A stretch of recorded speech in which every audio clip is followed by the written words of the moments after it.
Good morning, Morai v'Rabotai, Bruchim Abayim. We're continuing on Masechet Succah. We are on Daf Nun Vav, Amud Aleph, 17 lines up from the bottom of the Amud. Tanan ba'aseret omer lo helach matzah.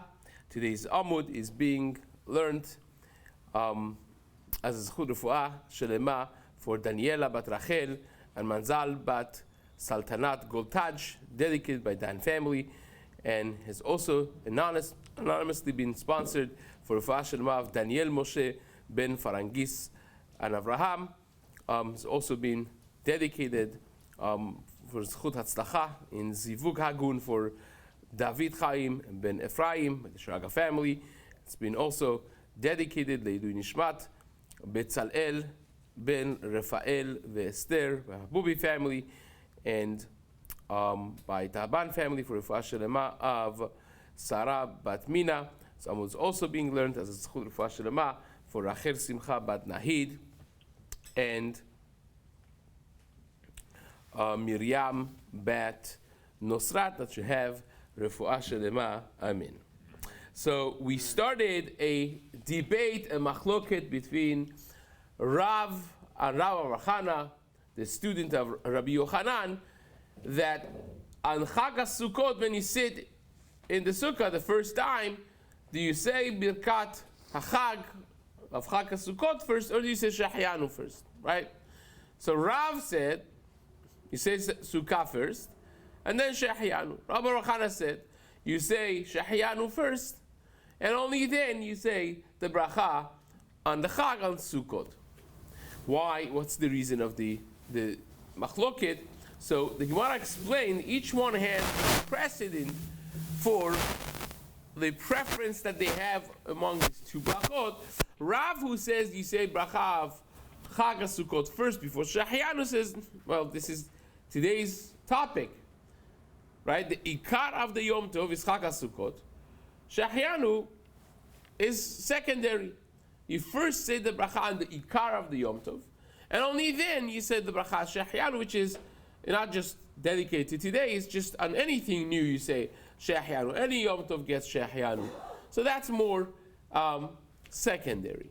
Rav Archana said, no, he says Shehyanu first because of the good old topic of Tadir v'she'eno Tadir kodem. That when you have something that is more frequent, the frequency is a chashivut by itself. Something that's frequent takes precedence over something that is not as frequent. So therefore, you say Shehyanu, that is more frequent first, and then only then you say Al Chag HaSukkot. This was the machloket we had. We compared it with elsewhere in Shas, and now we come back to this from a standpoint of our Mishnah, a strong question. We had in our Mishnah that when Shavuot fell to be on Shabbat, now you have two divisions of breads available on that Shabbat. One is the Lechem HaPanim, that's every Shabbat is divided between the Kohanim. The 12 Lechem HaPanims that you had over there in the Shulchan, and then you have the two breads of Chag HaShavuot, of Shtei HaLechem, that's Chametz. Lechem HaPanim was Matzah, and the Shtei HaLechem was Chametz. Now, let's go through this before we even read the Gemara. Let's try to understand this ourselves. Which one of these is more frequent? Obviously, Lechem HaPanim is more frequent. Is every week.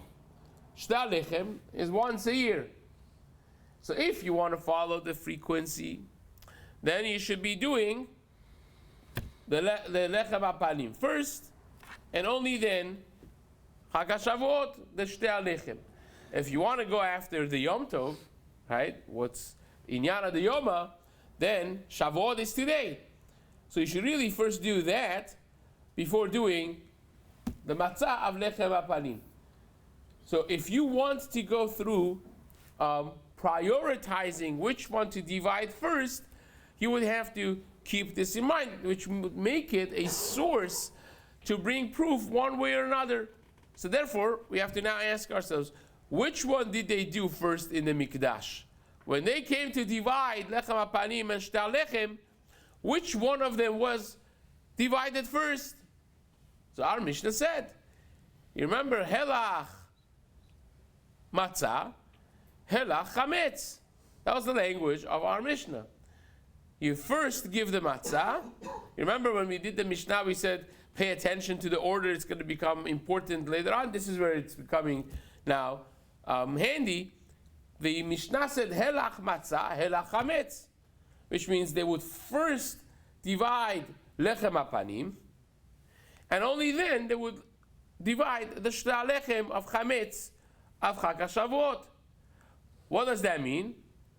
So we go after tadir v'sheno tadir, tadir kodem. So the Mishnah says.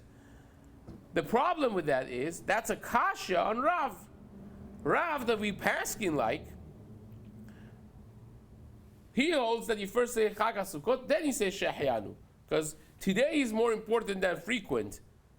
Today is Chag HaSukkot, you say Chag HaSukkot first, and only then Shehyanu.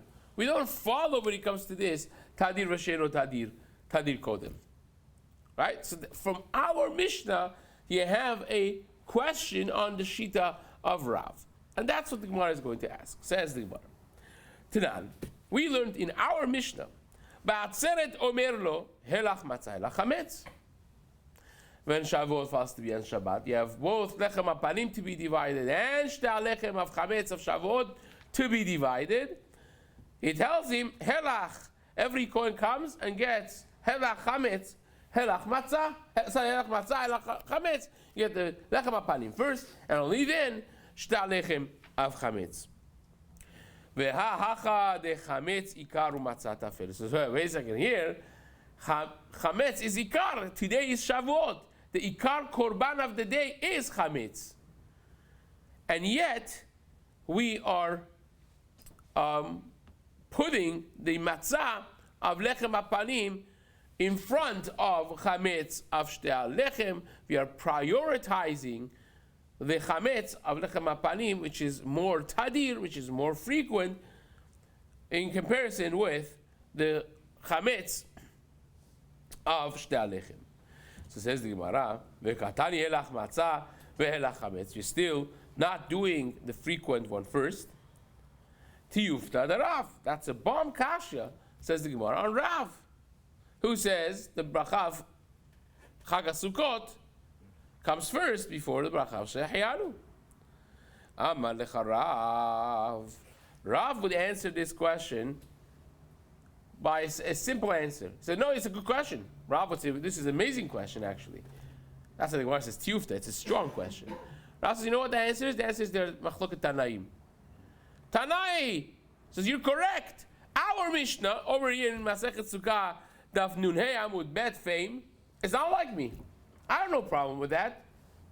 I'm not disagreeing with the Mishnah. I just hold like Abba Shaul. It's machloket Tanaim.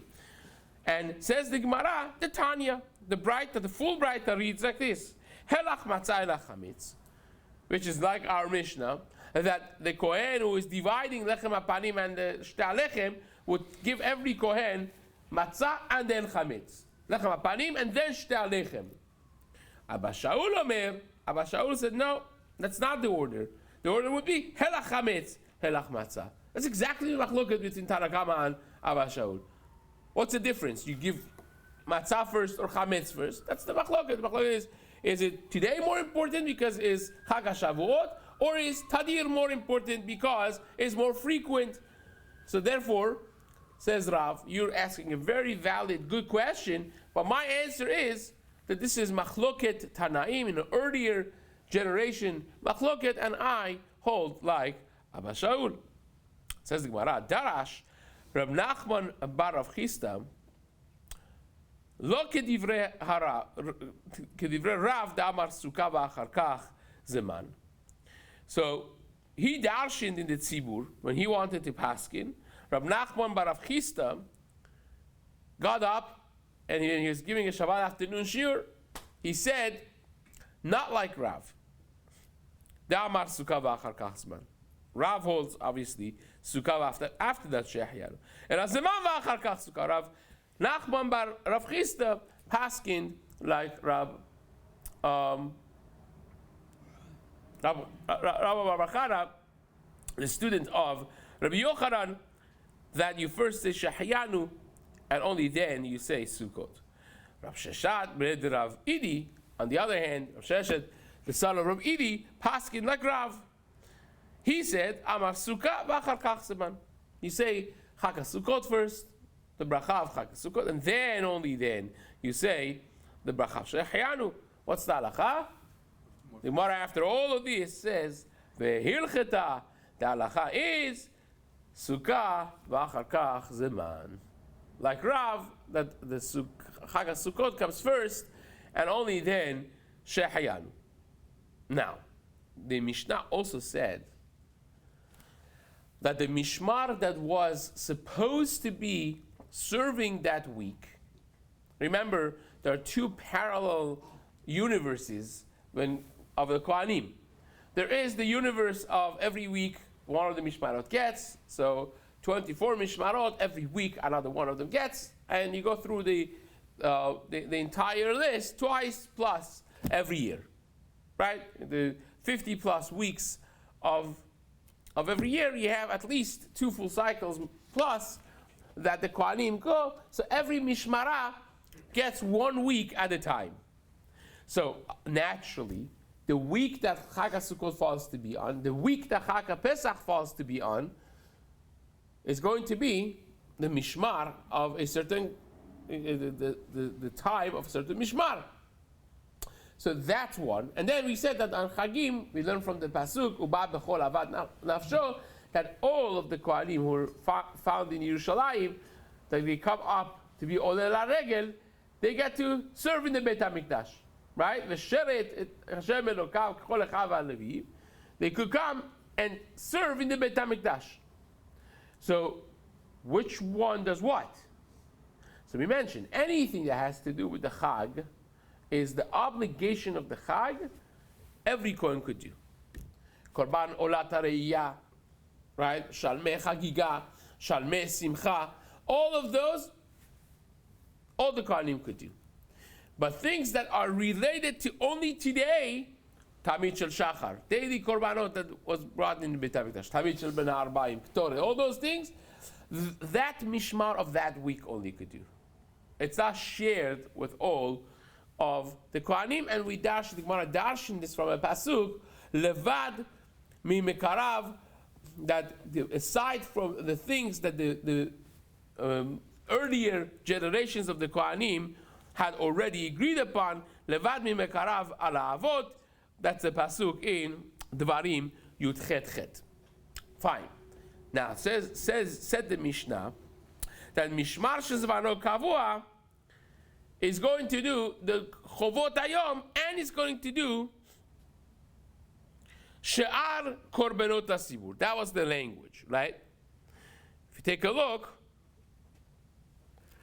in the last line of the Mishnah that we read on Daf Nun Hey, bottom of Nun Hey Amud Bet, it said the Mishnah, Mishmar Shezmano Kavua, Hu Makriv Temidin Nedarim Nedavot.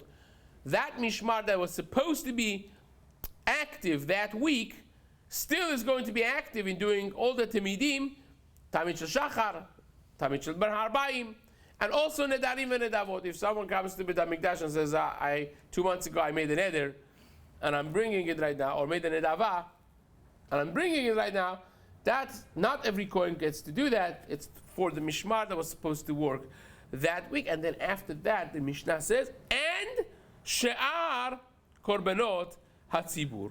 They also get to bring the rest of Korbanot HaTzibur. What is that? What is the rest of Korbanot HaTzibur that the Mishmar of that week will be bringing? Only they have the zchut of bringing She'ar Korbanot HaTzibur. What's that? So says the Gemara, La'atuyemai, what is this coming to add? You already told me everything that is normal. What's normal is every morning during the course of the year, every single morning, you have Tamid Shel Shachar, Tamid Shel Ben Arbaim. So those are daily, you said that's the set Mishmar is going to bring, right? Nedarim and Nedavot, things are not related to the Chag, but people are bringing it down. The Mishmar of that week he's going to bring. So what's Sha'ar Korbanot HaTzibur? Says the Gemara, it's a very unique Korban. La'atuyeh par helem davar shel tzibur. Is coming to include the par helem davar of the community. What is par helem davar? If the Sanhedrin paskins, this is a very rare case. If the Sanhedrin paskined mistakenly and was matir something that is asur mideoraita, something that is asur on a Torah level, and you are chayav karet for it, not just anything. But at the same time, it's not mefurash b'Torah, right? It's not explicitly mentioned in the Torah. If it's explicitly mentioned in the Torah that any tinokot shel betraban yot inoto, that even the little kids, that is not considered par helem davar. It's something that needs judgment. It's not mefurash in the Torah, but it's a deoraita level, which you would be obligated karet for it if you did beshogeg. Now, the Sanhedrin made a mistake and paskin that this thing is mutar, right? And what happened? People listened to it. The majority of Klal Yisrael actually did it, right? So then you have to bring a par helem davar, which is a korbanot hatzibur. What does that mean? That means every shevet brings a par. Every one of the shvatim brings a par helem davar for their shevet. If this happened, now you could see that this is not necessarily, hopefully, not a common korban, because it has many, criterias. It has to be something that's minat Torah. It's karet, but it's not mefurash in the Torah. They paskin wrong. The Sanhedrin paskin wrong, and people listened, and the majority of Klal Yisrael did it. Right? In that case, they will bring par helem davar, every shevet. Who brings it?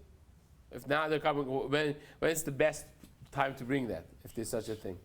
Obviously, the best time to bring it is because everyone's there. So who brings it? Does any Kohen bring it, or is the Kohen of the Mishmar of that week? So that, the Mishnah is coming to hint to us, Sha'ar kol korbanot hatzibur, that even if you need to bring par helem davar, the Mishmar of that week only could bring that. Because that has nothing to do with the Chag. It's a regular korban tzibur, which will be the duty of the week's Mishmara. And, says the Gemara, also, is coming to add Se'irei Avodat Kochavim. What's Se'irei Avodat Kochavim? That if the Sanhedrin paskin something wrong again, but this time it had to do with Avodah Zarah, right? They were matir something that ended up being Avodah Zarah, then they have to bring a special korban, which is Seirei Avodat Kochavim. So that also is considered Korban Tzibur, that is brought only with the Mishmar that was Kavua for that week. It has nothing to do with the Chag, the Seirei Avodat Kochavim, and therefore it would be brought by that week's Mishmara. Now the Gemara ends up saying one last item, Vehu makriv et hakol. Again, if you take a quick look back at the Mishnah in Nunhei Amud Bet, the last words of the Mishnah reads, Mishmar smano kavua, hu makriv temidin, nedarim, nedavot, we explained all of those. V'sha'ar korbanot hasibur, that was the last thing we explained.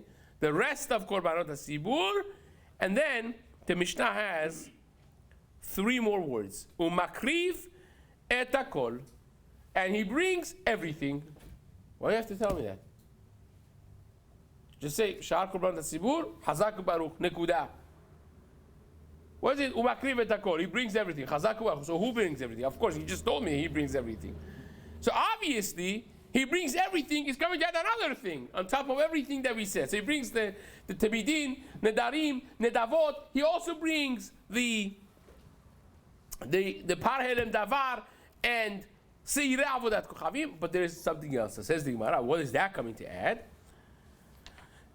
Says the Gemara, la'atuye mai, la'atuye kais hamizbeach, is coming to add kais. What's kais hamizbeach? Kais means what? Figs. Fig, right? Te'anim, fig.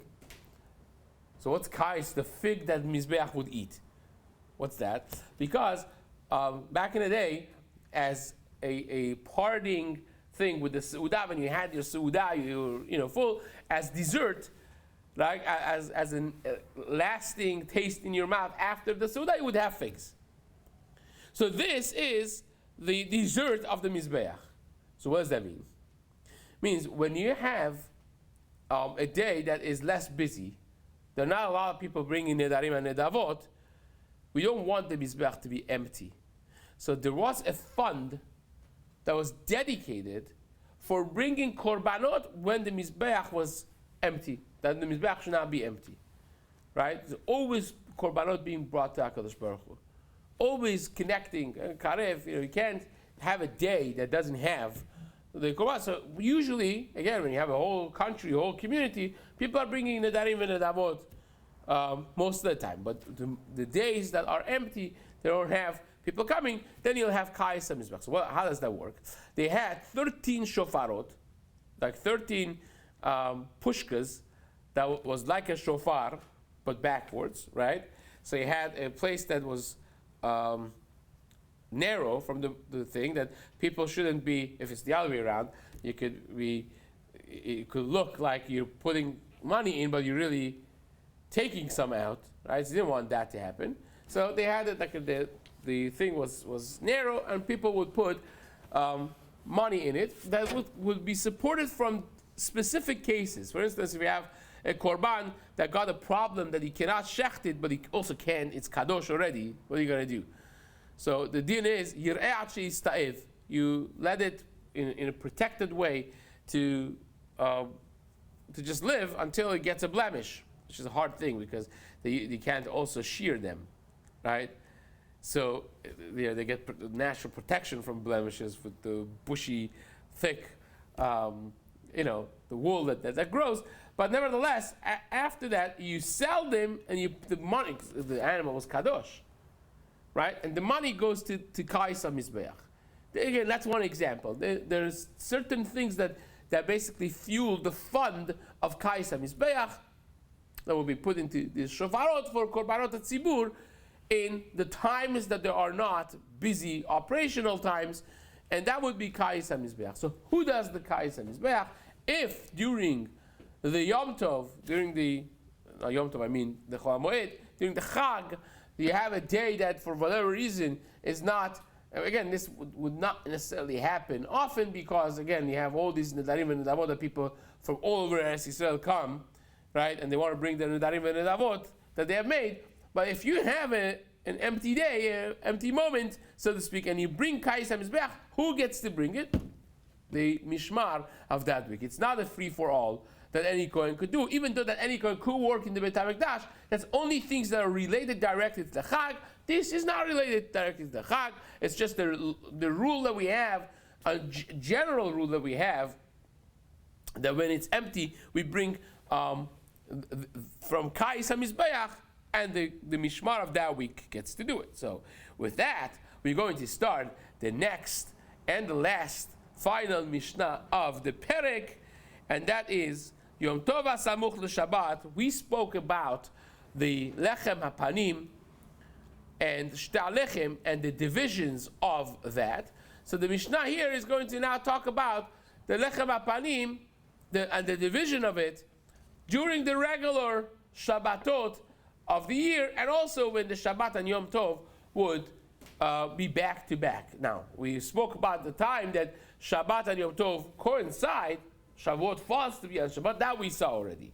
Now, how about if Shabbat and Yom Tov are back to back? In other words, the Yom Tov runs into Shabbat. Now, when the Yom Tov runs into Shabbat, the Mishmar, all these Mishmarot that are there, they still stay, right?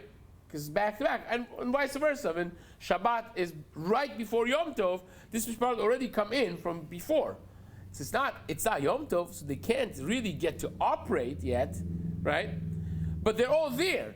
So do they get anything different? So that's the topic of our Mishnah. So let's quickly at least start this Mishnah.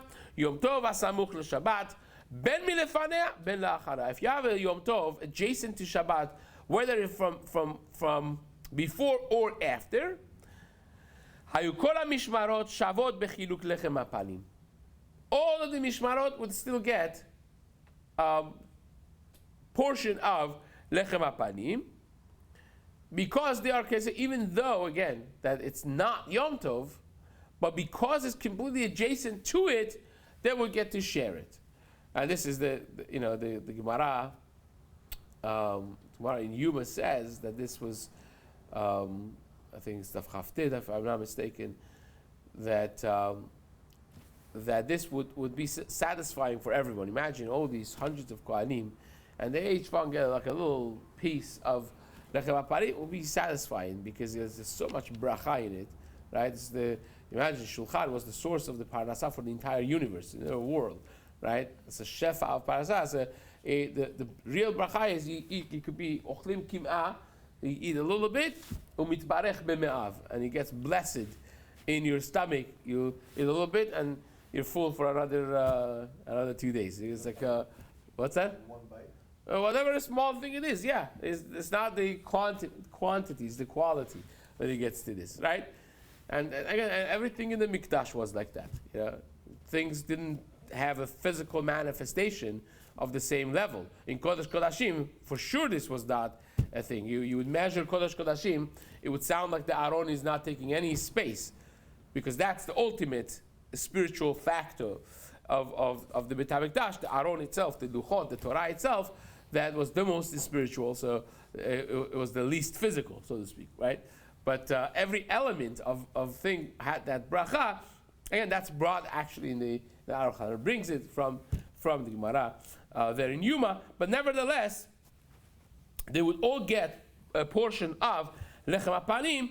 Chal yod Yom Tov echad la'afsik b'nei. If you have one Yom echad la'afsik b'ntayim, if you have one day dividing them, that means Shabbat, and then Sunday is nothing, then Monday is the first day of Yom Tov, or Thursday is the last day of Yom Tov, and then you have Friday and then Shabbat, then says the Mishmar shezmano kavua haya noten 10 chalot, the Mishmar of that week will get 10 out of 12 chalot of lechem hapanim, and mitakev, the ones for coming for the Chag, would get 2 of them still, which we have to now discuss. How does that exactly work? Because it's not really their time.